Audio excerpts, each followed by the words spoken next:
today and have Cari and Cherise presenting on this awesome Let's Toast workshop. And facilitating our workshop today is our Toastmaster, Cherise Billington. Please welcome Cherise Billington, our distinguished Toastmaster host. Thank you, Mr. President, and a happy, good Saturday morning to my fellow Vancouver Toastmasters. I'm really excited today. I'll briefly go through the agenda.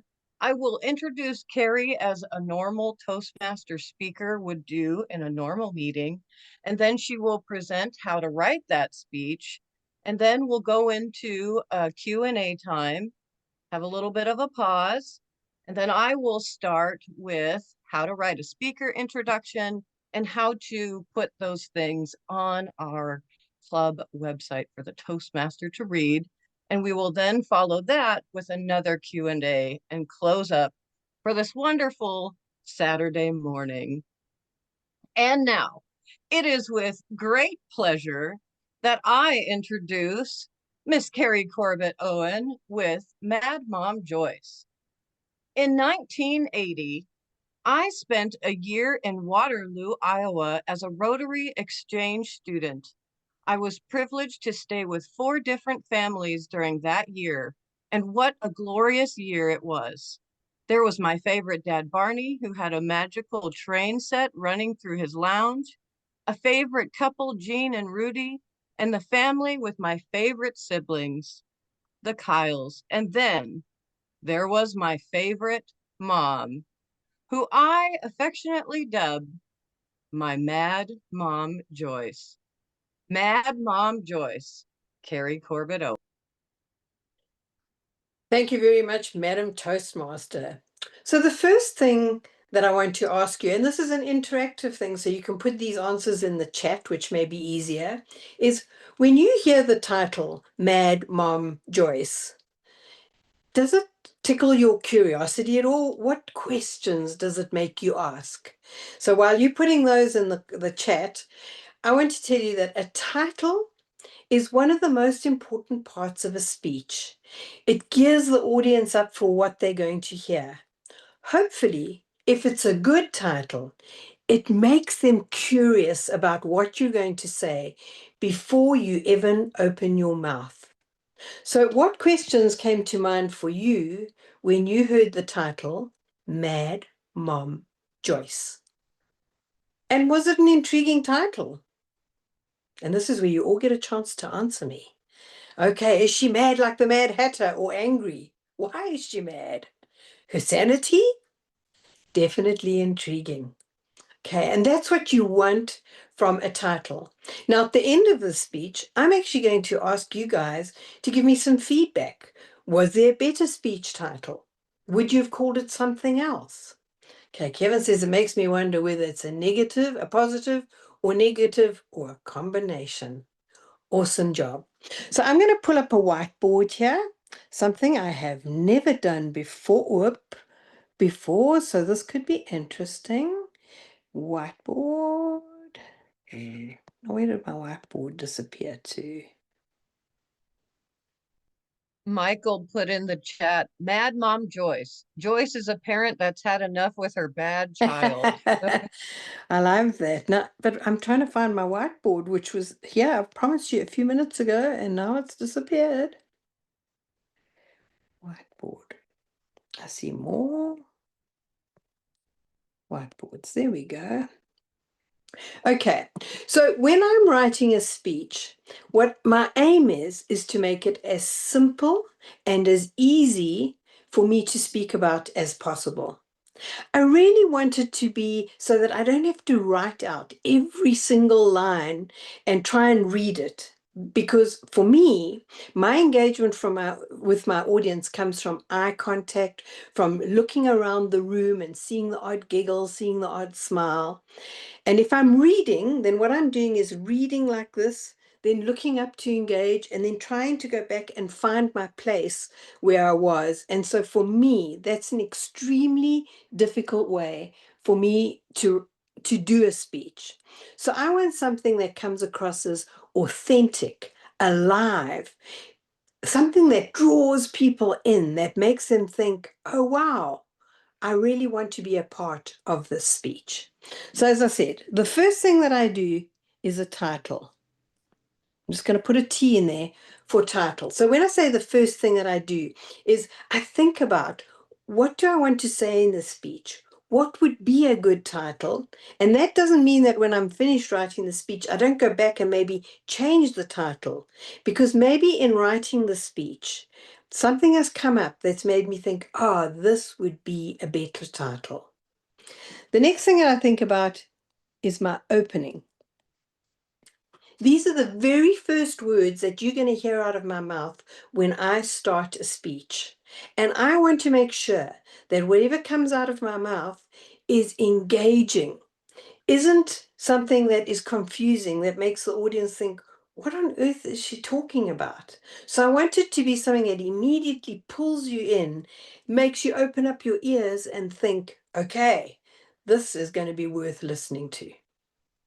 The next thing that I think about is, how am I going to close the speech?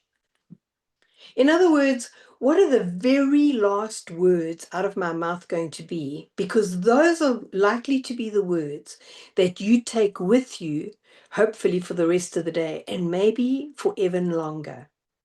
So I get those little components in the back of my head because they often inform the rest of my speech. And then my really simple recipe for writing a speech is that I just have 3 little bubbles. Now, sometimes it'll be 2 bubbles, but I always have bubbles that just give me an idea of what structure am I going to put into my speech. In other words, what elements do I want to make sure that I include in my speech? So that provides the sort of structure. It's like there's a rainbow, if you will, that starts with an opening, has these stories, and then ends with a close. And to make it flow smoothly, I'm thinking about, what is the golden ribbon that flows through all of these stories and links them together and gives my story and my speech not just structure, but flow. Flow in a way that feels natural, that isn't forced. So it's almost like I think about, how can I link these? Do I have a single idea, a Cari, theme? Yes. may I? I'm so sorry. I don't know if this is like this for anybody else, but the whiteboard says it's taking longer and we can't see what you're putting. I can't see what you're putting on there, and I don't know if Okay. anybody else can either. I can. Okay. Cherise, can we upload the PDF and maybe people can follow with on the PDF? I don't know if you've got it ready. Yes, I will post the PDF in the chat for you guys to be able to follow along. Yeah, Okay, I'm so able to see it perfectly fine, Cari.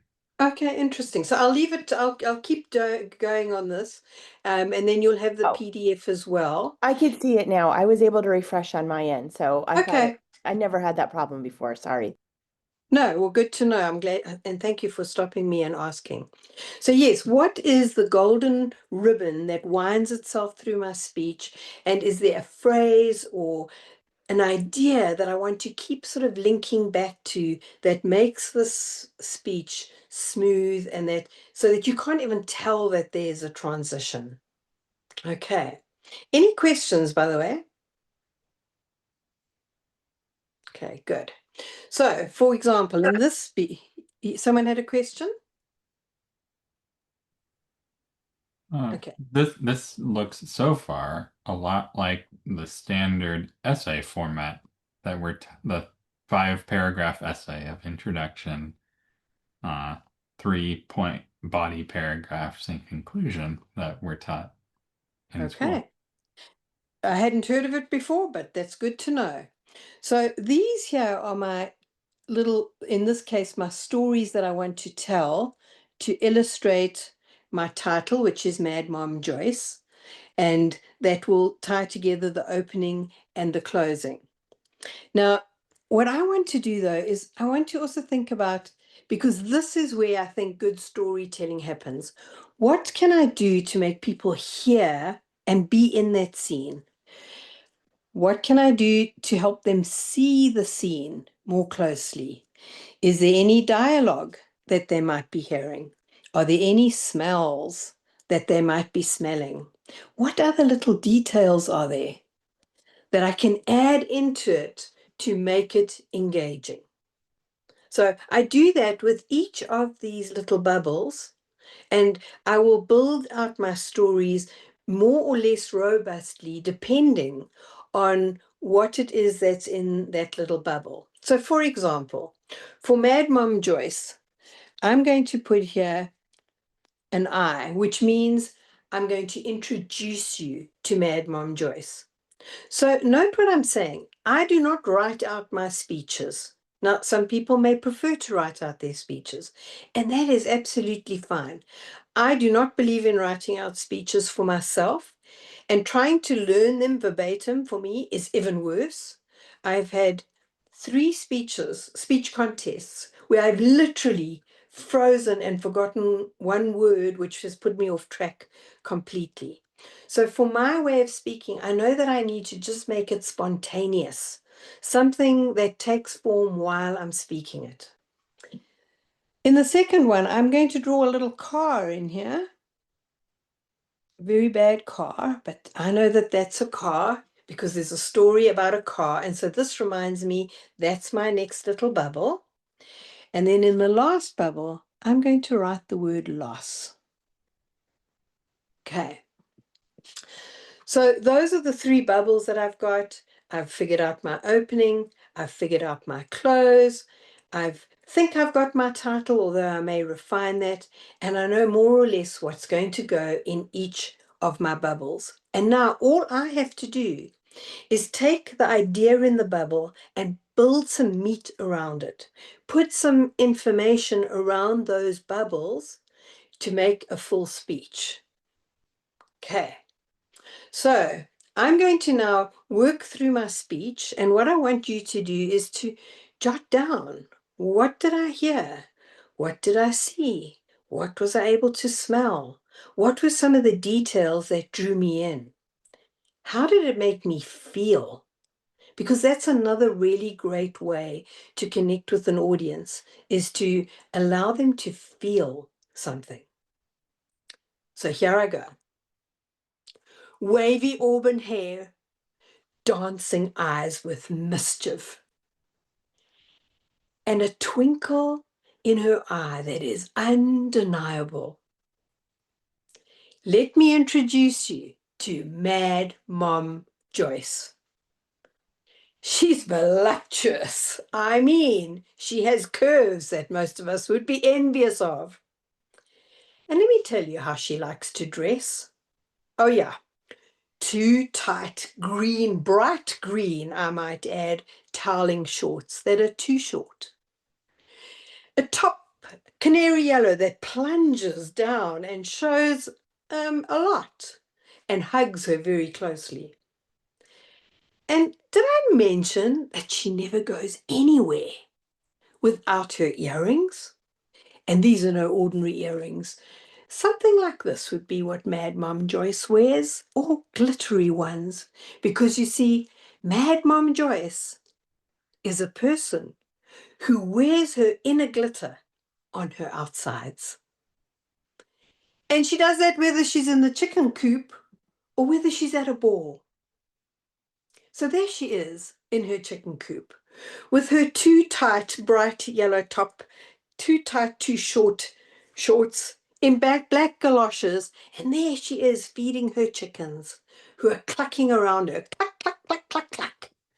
And there they are scratching in the dirt. And there she is with her 2 dangly, 2 gaudy earrings. And you know what a chicken coop smells like?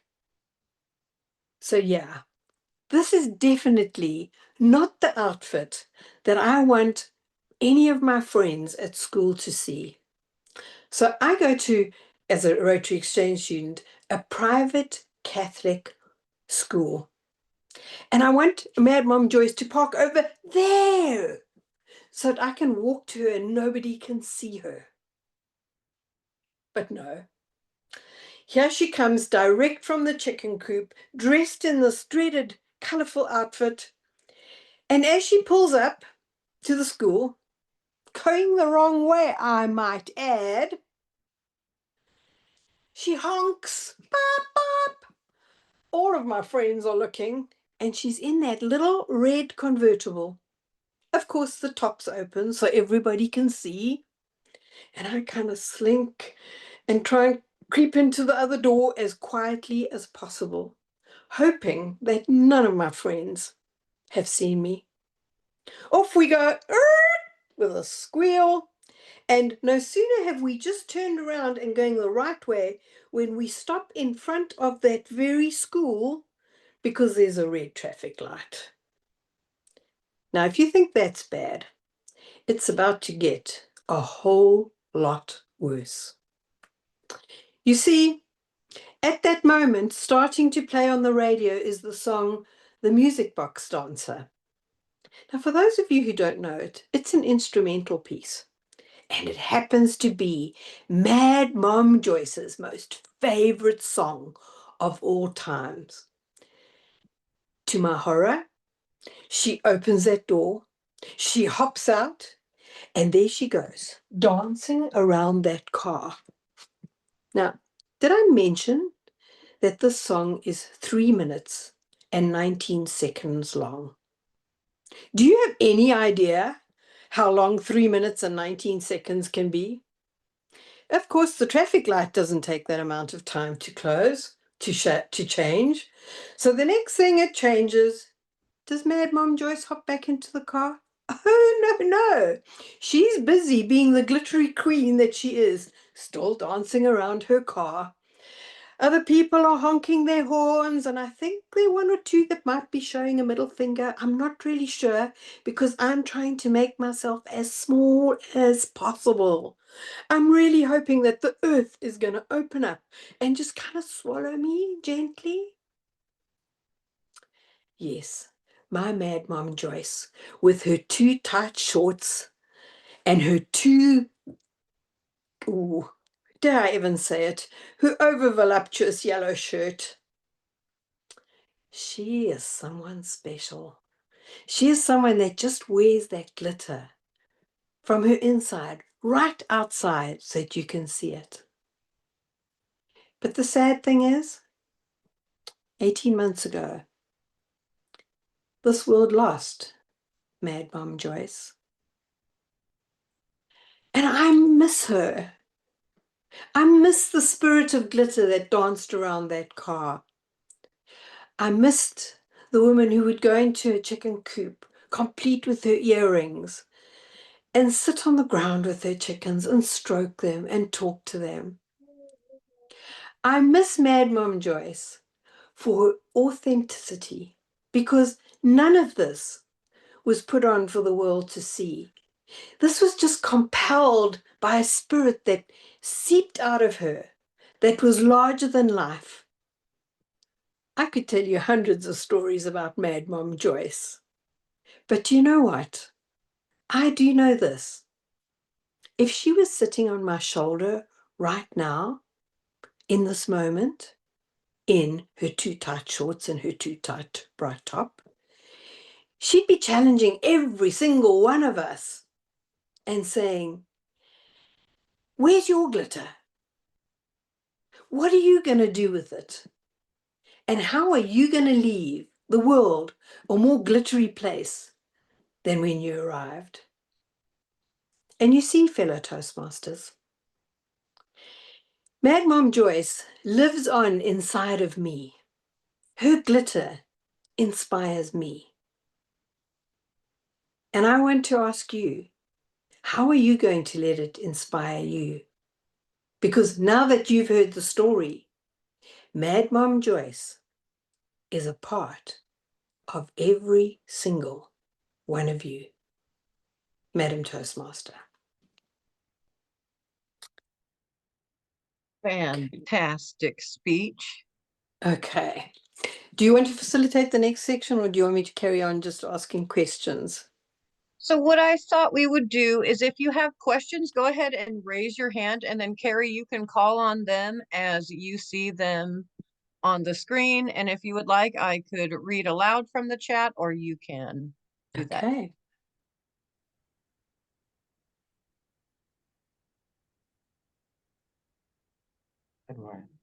how do I raise hands or can I just talk? Yes, just talk. All right, yes. One of the things I struggle with, and I don't know if that's the appropriate place for this, but is I get really nervous. I have planned out what I think I want to say, and oftentimes too much writing, right? Probably not enough just prompts. But do you have any advice on how to approach that fear when you're thinking Yeah. about the outline? Because also part of the fear is I think of, oh my God, what do I have to say first? Wait, does that work? I write something down and I change it. Anyways, Yeah. that's Great fine. question, Ned. Not Ned, Michael, sorry. Yep. So I always find that if I know my opening, so I know how I'm going to open, that is a great way to drop my stress level. And then to open and take a deep breath just afterwards. So almost like a pause between you before you move on.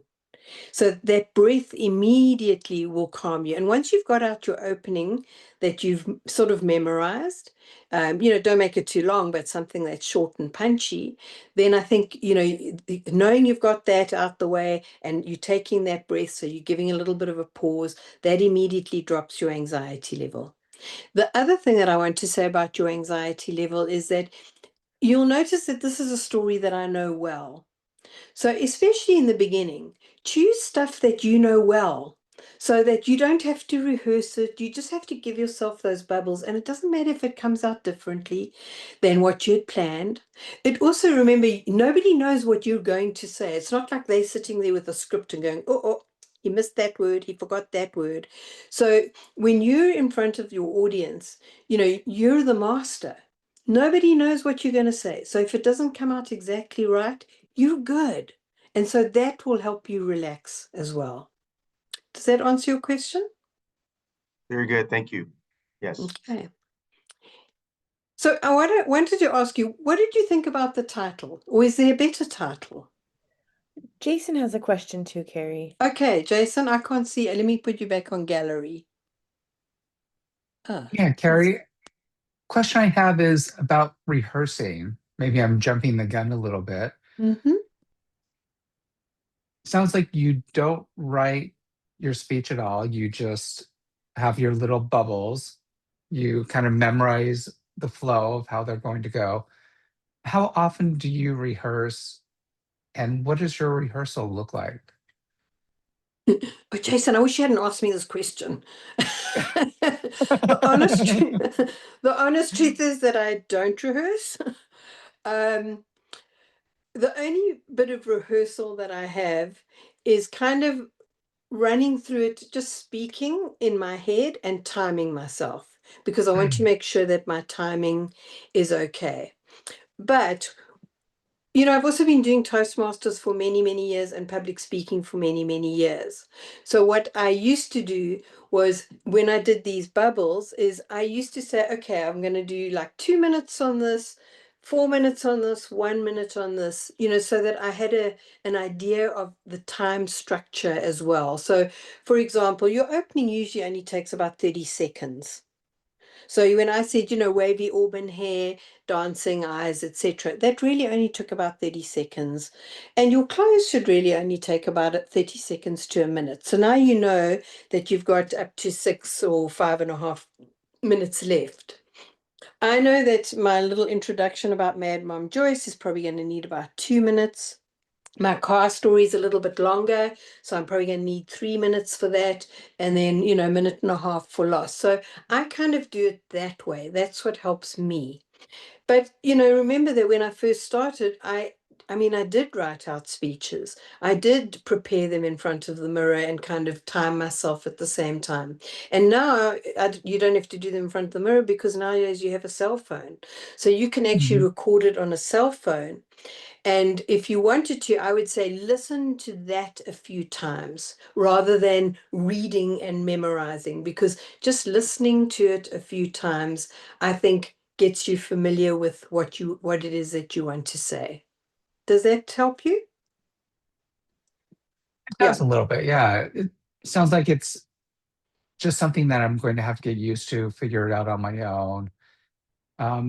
But your suggestion is to record myself first, watch it a few times, and then get used to hear myself, what I'm saying, and just continue on that way instead of writing it out, memorizing it, rehearsing like a play.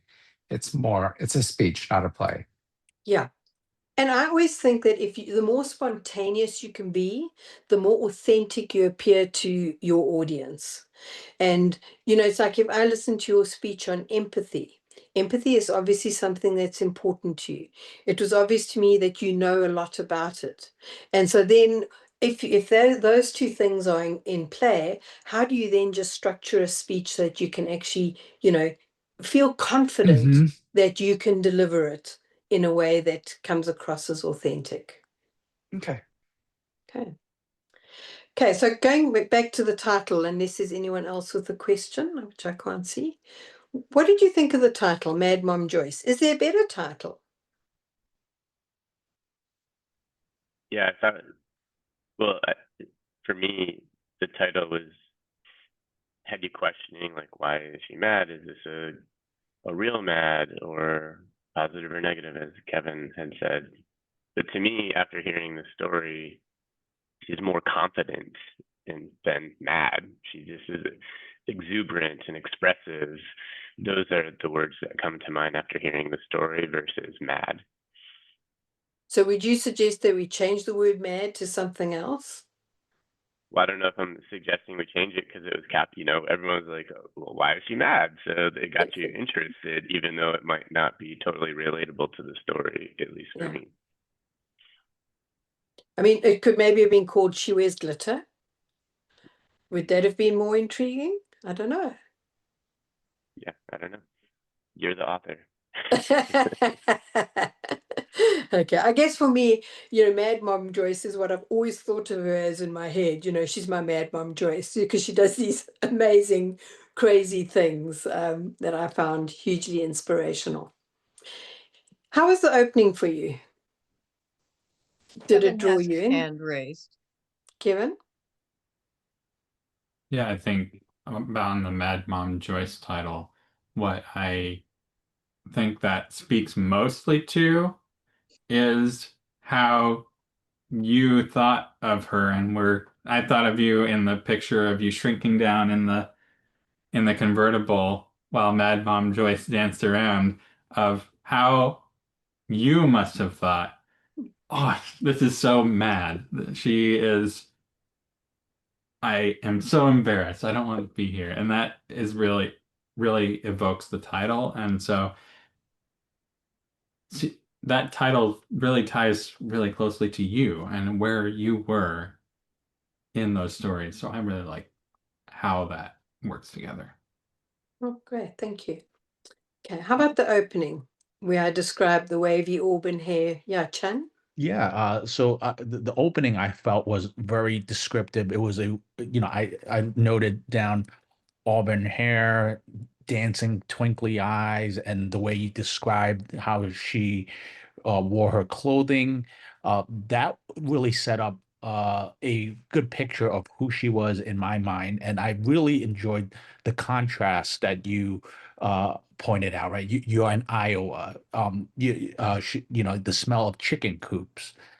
Your background from a Catholic school, so those contrast for me really made her pop out even more than just the description alone.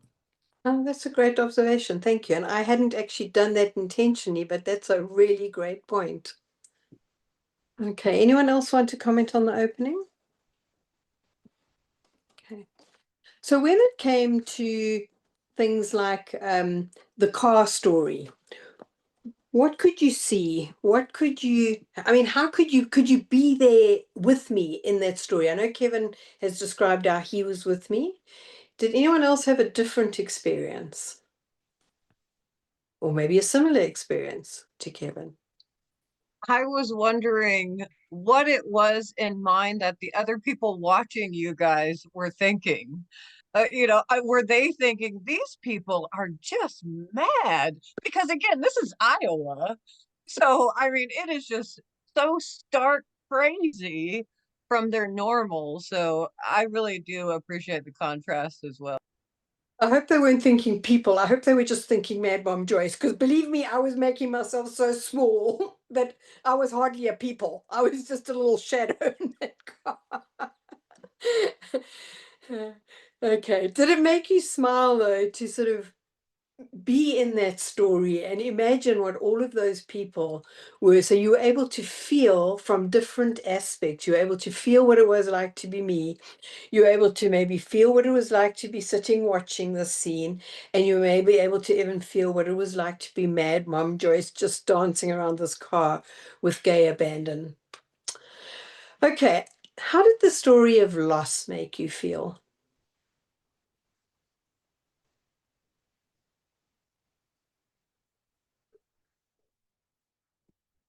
It was quite a sharp shift from where we were to suddenly change directions and introduce loss.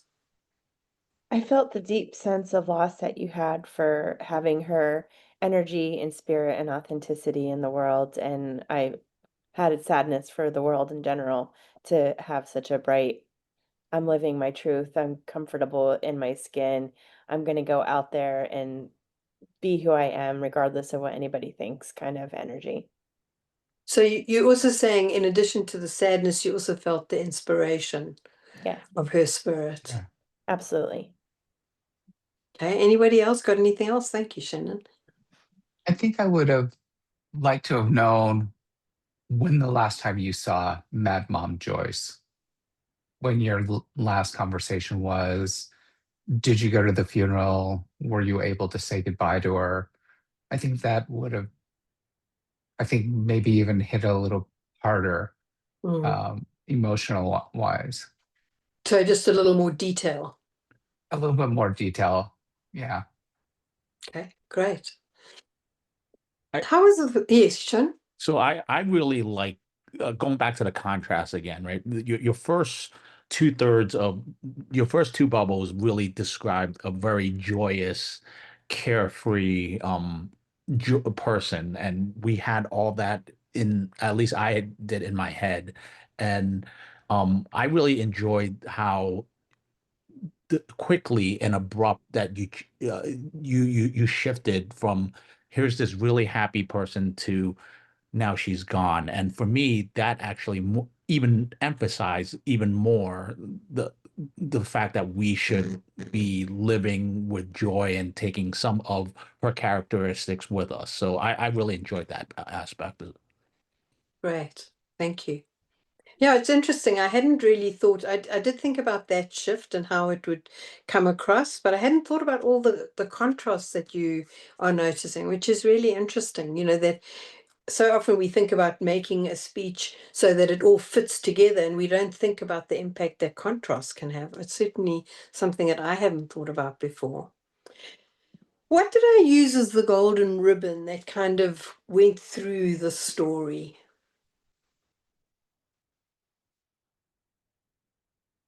Was there a phrase? Was there an idea?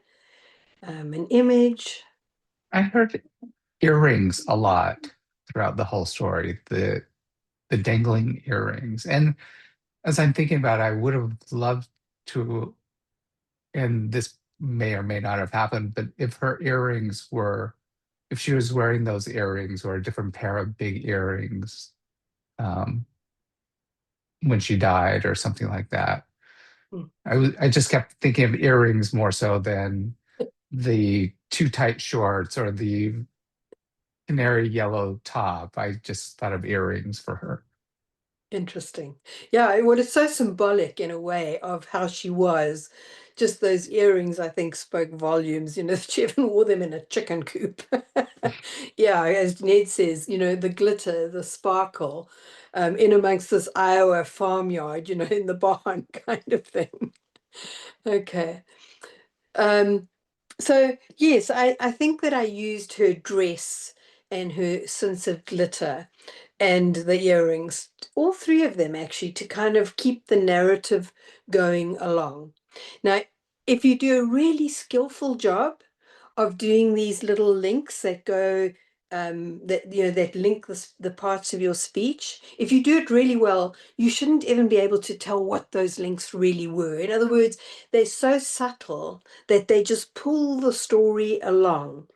Now, I mean, in this case, I particularly asked you to listen out for it. But if I hadn't asked you to listen, you wouldn't have thought, oh my God, she mentioned earrings 5 times. Hopefully, hopefully it was smooth enough that it just shifted to the next part of the story. And the close, how did the close leave you just feeling? If you could type one word into the chat, what would that word be?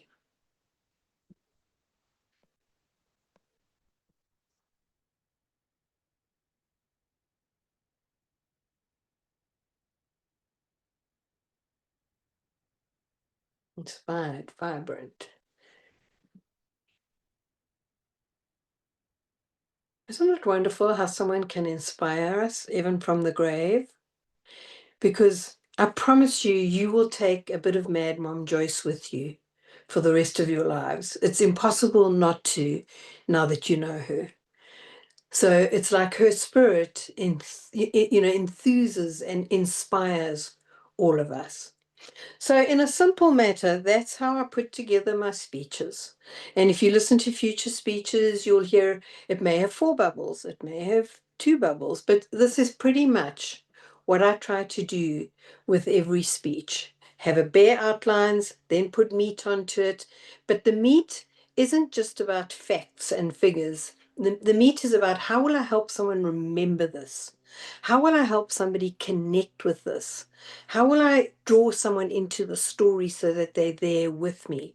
And I think we can do this even with quite dry, research-based speeches if we are clever about doing it. Like I remember Kevin doing a speech at one of our conferences, and he was speaking about how many people remember. And the way that he did it, there were such intriguing figures that even though it was dry stats, I always remember that, gosh, that was so interesting. So I felt drawn in, whereas in other occasions, I may have just felt bored because, oh, yeah, I'm quoting off a whole bunch of stats and figures. Okay, any other questions before we move to Cherise's portion?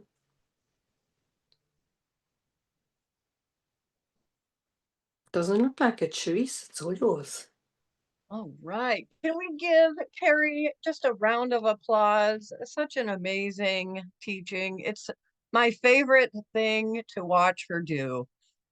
And now we've come to the wonderful point of speaker introduction and title. We've talked a little bit about title with Cari.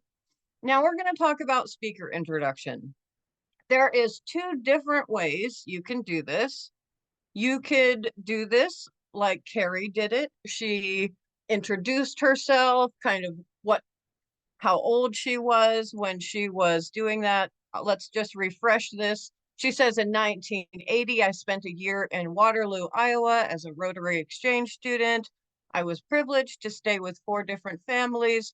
So she gives you a real nice history to set up for what the story is. She gives a little bit about herself, and that Toastmaster reads that, get you prepared. What happens if you choose to go a little bit of a different route? And so I'm going to share my screen. There we go. Okie dokie. So here's Mad Mom Joyce. So I'm going to put something just a little bit different because for me, I like more, it's a little bit like Cari's, somewhat narrative, but I like a very intriguing kind of a teaser in my speaker introduction. So this is what I would have put. Have you ever known someone who lives their life out loud? Some might call it mad, but I call it motherly. Those kinds of persons whose boldness, passion, and heart ignite something in you, a spark that others might mistake for madness. But it's pure magic. They're 2 totally different ways, but they give you the same sense, but one might be more intriguing than others. So once I have added my speech title to our free toast, I put in our little thing. I'm going to also connect it to my pathway. So I'm in visionary communication. So I just type in this little filter to find my particular pathway. And this would have been a really great introduction to vocal variety. So once I have all of that information in there, all I have to do is save that project. Now the Toastmaster is prepared, your evaluator is prepared, because they get this sweet little form generated that connects with what your project is. So any questions on the types of speaker introductions? So maybe I don't understand. You say the types, maybe I missed that, the types of speaker introductions. Oh, thank you for the clarification. So Cari, she's our distinguished Toastmaster. She's been a Toastmaster for 25 years. In this speech project, she has asked me to look out for A, B, and C. So you could do a descriptive of what she wants from you in a short little bio, right? Like that, kind of like what our evaluators do. You could actually use that as a speaker introduction. Now, say you're going to be a keynote speaker. You're going to want maybe a 2-line thing. It depends on what kind of a bio they want from you. So when I am introduced, I would say, I'm a mother of 5, grandmother of 3. I come from Vancouver, Washington. It really just depends on the type of place you're speaking to, what your subject is, and how much fun you want to have with your own introduction. Cherise, can I just add to that? So I think what Cherise really illustrated well is that there are various ways just to write the introduction that you want the Toastmaster to read out, to set your speech up.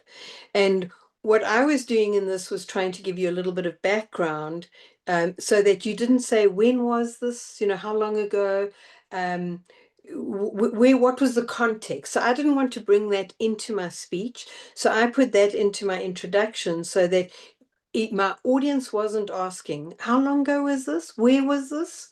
What was the context? So that's what I did in my introduction.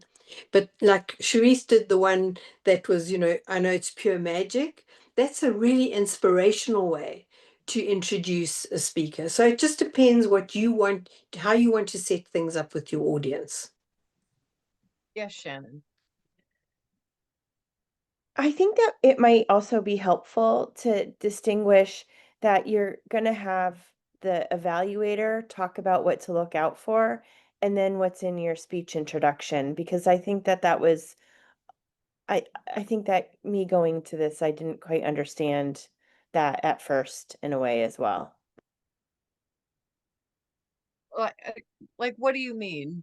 So when you're a speaker, you're gonna have the evaluator come to the podium first and say, I'm going to be evaluating the speech. This is what Michael has asked me to look out for in his speech, blah, blah, blah.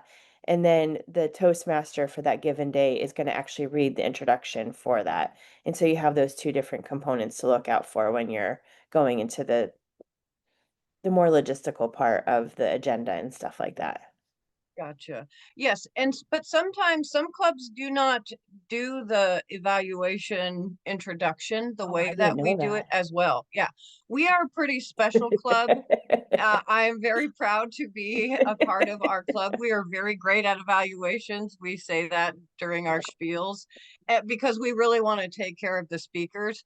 But for somebody that might be in a club that doesn't necessarily have that strong sense of evaluation, maybe they do want the Toastmaster to have the feedback come from the whole club on those particular things, just to make you aware. But I do understand what you're saying, and I've done it both ways. It really just depends on the audience and what I'm looking for as well.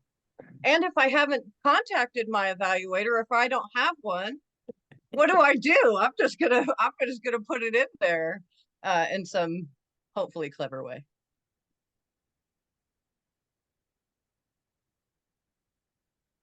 All right. Anybody else have any other questions? I have one thing on kind of the overall purpose of an introduction. And one way that an introduction can be used is to lend the speaker credibility. You could say all of these things about yourself, all of my achievements, or something like that to introduce you to an unfamiliar audience.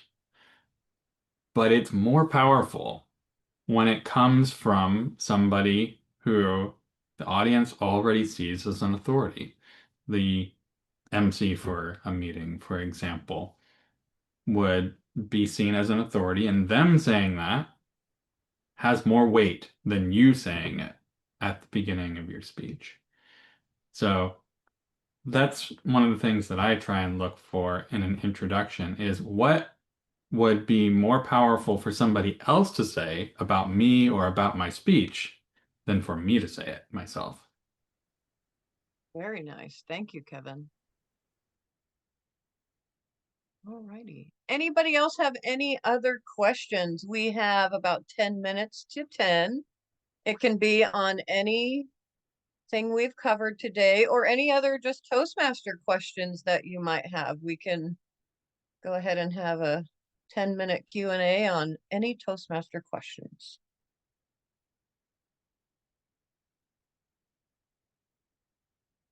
Has everybody picked their path yet? I guess that's a good question. Yeah, good. So just going back to my speech structure, the other thing about those, as I say, 3 bubbles, which could be 2 or 4, whatever, is sometimes it could be past, present, and future. It could be 3 different people, you know, or 2 different people. So for me, it's very versatile because it just gives me an idea of how do I create the structure. And Cherise has made a little PDF of this for you so that you can download it. It should be in the chat. You can download it, and when you're writing your speeches, you can refer back to this if it's helpful to you. I mean, this is only one way to write a speech, and I tend to be a little bit lazy. You'll notice that I'm the person who always seems to do the sandwich method of feedback. I seldom do the tulip or the anything else, because for me, if I found something that works, then I tend to stick to that recipe.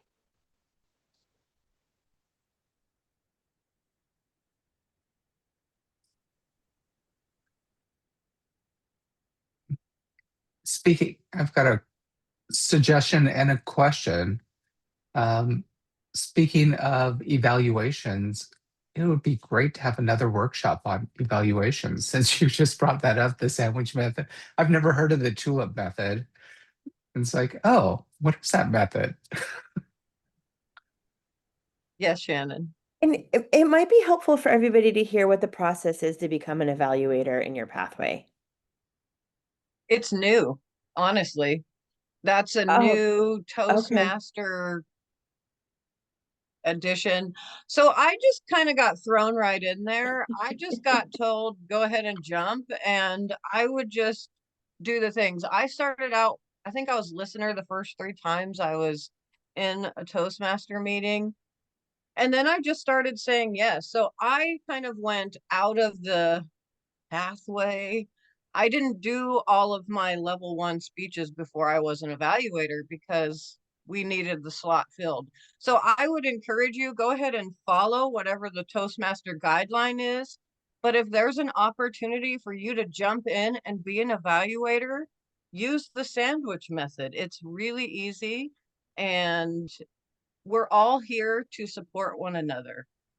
And it's not it's easier. The more evaluations you do, the easier it is. And Chung's got a good question. He says, where can we read about the evaluation methods like sandwich, tulip, etc.? So on our website, once you've logged into the members only, I think, there should be a file there that's, I'm not sure what it's titled, but when you open it up, it's got things like a timers sheet, if you ever timer. It's got all the roles written out, and there is one particularly on evaluation. I don't know if any of you are logged into the site and can perhaps show Chun and everybody else where to find them. But also most people, and this is something that's new in our club, we haven't always done it, when they're doing an evaluation will say, I'm using the sandwich method or the tulip method. Sometimes you'll hear me talk about the multi-cake method, which is sort of something I've just made up, where I'm going to give a negative and a positive and a negative and a positive. But here we are. Here's a screen share that'll show us. So which pathway is it once you logged in?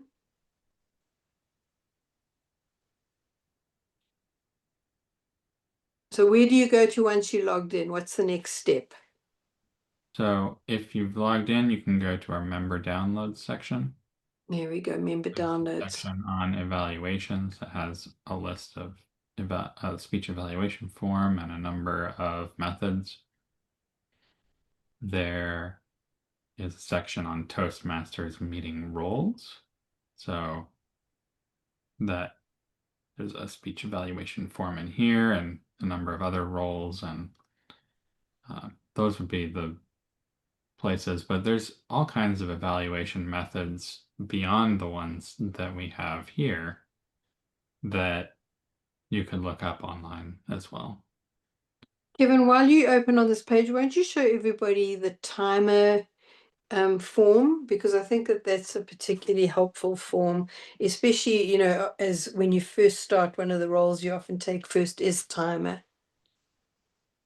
So you can actually, it's a PDF, you can download it and print it and then just fill it in. The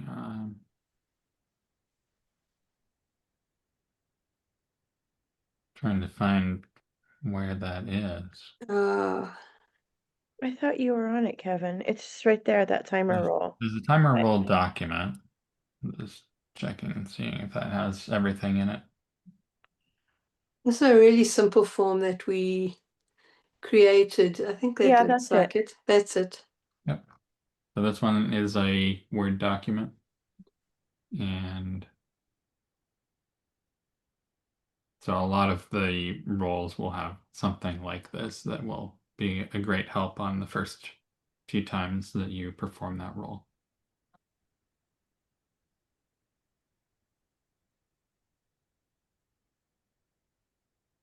Anything else that I should highlight on the website?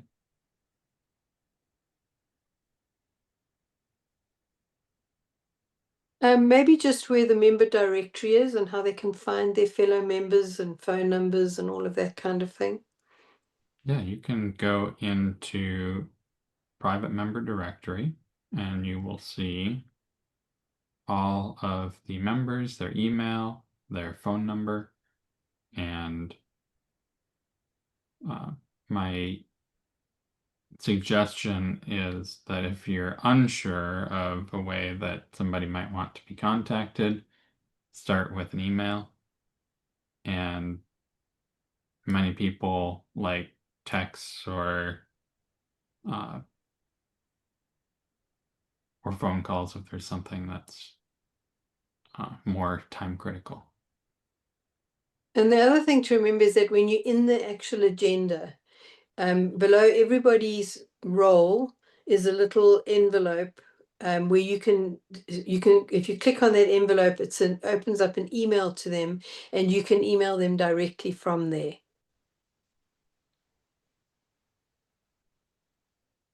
So this will just send an email and there we go. So the website will send that and that will say it's from the Toastmasters website on behalf of whoever you are. Oh, and in that same vein, when you do choose the Toastmaster role, you'll be able to have the editing on that day. You'll be able to edit the roles and see everything like in Kevin's right now. and you can email the entire club. So when you get those emails about the agenda and places that are looking to the spots that are looking to get filled, you can email everybody from that when you choose the Toastmaster role. Yeah, and I believe you can, I think this email, the meeting agenda can be anybody that can do that, or is that just is that not, I'm not sure. I don't know the answer to I've that. been, I've had this permission for a long time, so. There was something that I had just recently learned in my transition, and I think even when I was taking the Toastmaster roles, I didn't realize some of the power that you have on the days that you are the Toastmaster for that agenda. Related, if we want to share the meeting agenda with a guest, the way that I do that is print the meeting agenda, and then I have a print to PDF option for my printer. I don't know if everybody has that, but that's how I share the agenda, and there's other ways of doing it as well that can be shared, but that's a pretty easy way to make sure our guests see and can follow along with our meeting. Okay, I will yield control back to you. Alrighty, folks, it is 10 a.m. I thank you for attending today. We will keep you posted on an evaluation workshop. I'm thinking after the first of the year because we're getting into holiday season. Unless you guys really, really need it, maybe we could carve out some agenda time. Well, Yes, and Shannon. what I was saying before to make sense, the pathway that you have when I went through it, and I think that Stephen is in it right now, is to do your first evaluator role. It's part of the pathway at the end of like the first one. And you give a speech, you get feedback, you do that same speech again, implementing the feedback, and then you do an evaluation. So it's kind of built into the structure because I was confused when I got to that. And anyways. Alrighty, guys, have a wonderful Saturday, and we will see you next Thursday. Great. Bye, everyone. Thank you. Everyone. Bye.